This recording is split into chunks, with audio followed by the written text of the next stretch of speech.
So in this video we are going to take a look at the fantasy variation against the Caro-Kann. So e4, c6, d4, d5, and now the fantasy variation occurs when white plays f2 to f3. So white reinforces the center so that after d takes e4, f takes e4, he has a big center, an open f-file, easy development, and maybe he wants to attack on the f-file, maybe he wants to put the bishop on c4, knight on c3, maybe push one of these pawns forward at a good time. And here the main line is e5, but this is not what I recommend. I recommend to you the more subtle move e7, e6. So the move e6 has a couple of points. One point is that after e takes d5 we can take back with e takes d5 ourselves. Another point is that we clear this diagonal to develop this bishop as quickly as possible, which means it will be easy to bring out the knight, and we are also clearing the way for castling. So after we play e6, white can play e5, but it's not so good since we can immediately attack white center with c5. And after, let's say, c3, knight c6, we put some more pressure on white center. And let's say white plays f4. So you see we are now in this pawn structure, which may seem familiar to you from other positions where white played f2, f4 in one move. So here we are one tempo up, so definitely not in any trouble. If white plays any other moves, let's say bishop e3, we can take here on e4, and the point is that we can now give a check and win this pawn in this way. So also this is not great for white.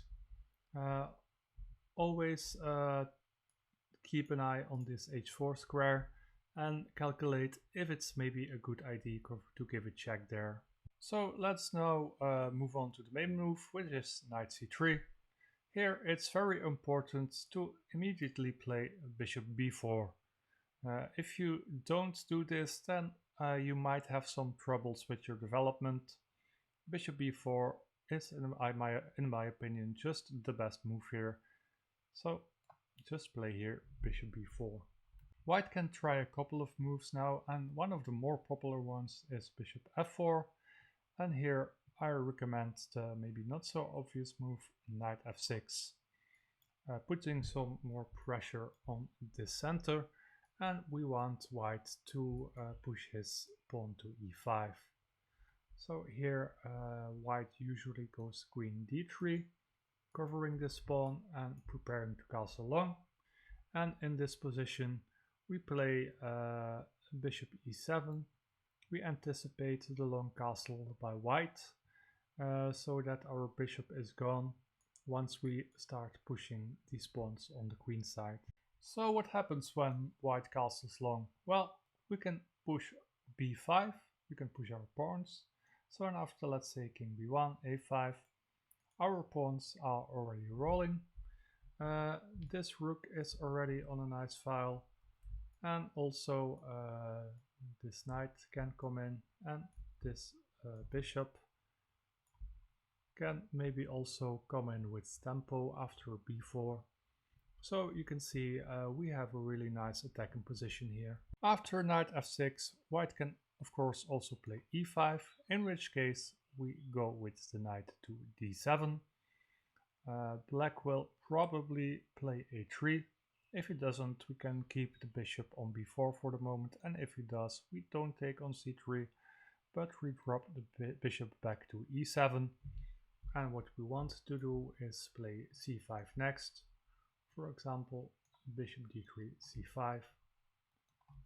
And if white plays b4 to stop it, we can play a5, countering it and putting pressure on white's pawns here on the queen side. If white plays a3 here, you can take on c3, and after b takes c3, take this pawn on e4, with the point that white can't take f takes e4 since there is an annoying check on h4. Queen e2 is also a try, but then you can either take the pawn here, or maybe even better, play c5, go for the thematic c5 break, and have a good position.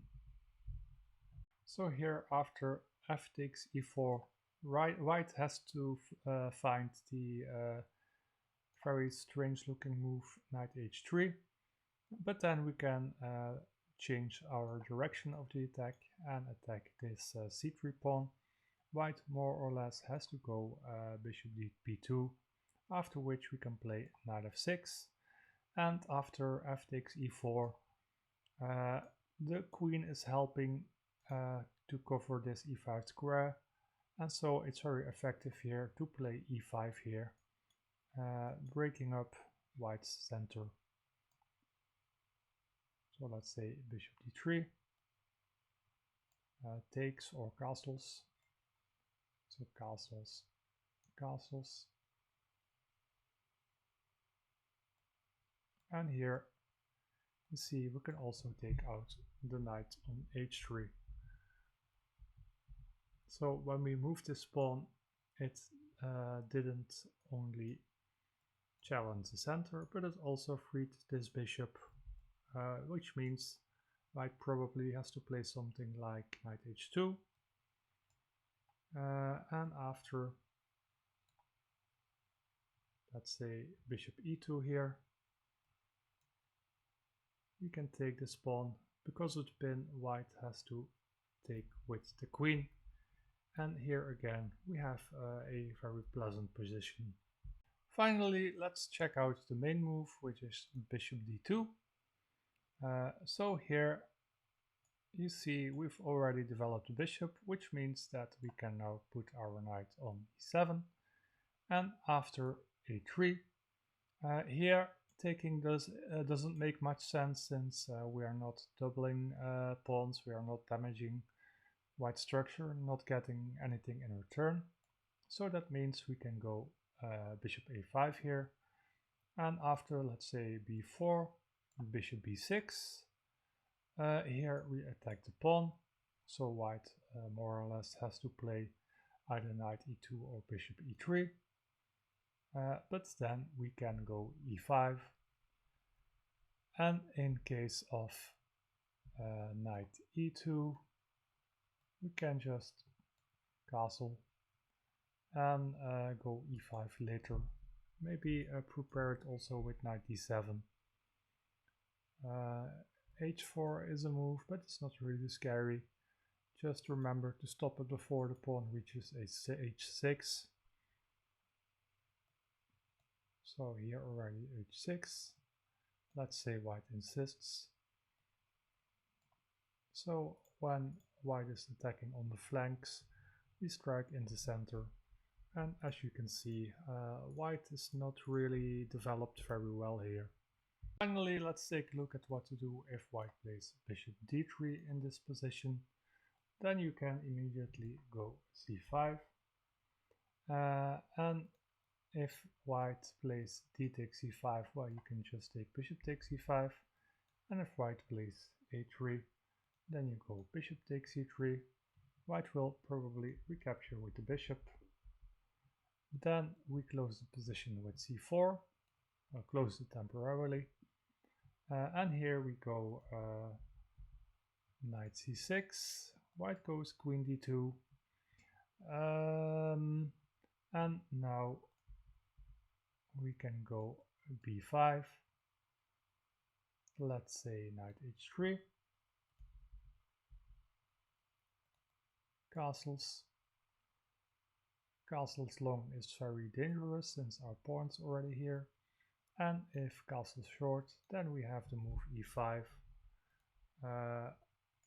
which is also threatening to take on h3. So let's say d takes, then bishop takes h3, and this position will be good for you. So now you know how to play against the fantasy variation of the Caro-Kann. I hope it will bring you a lot of success in your games. If you liked the video, please like, subscribe or leave a comment, and I will see you maybe in one of the next videos.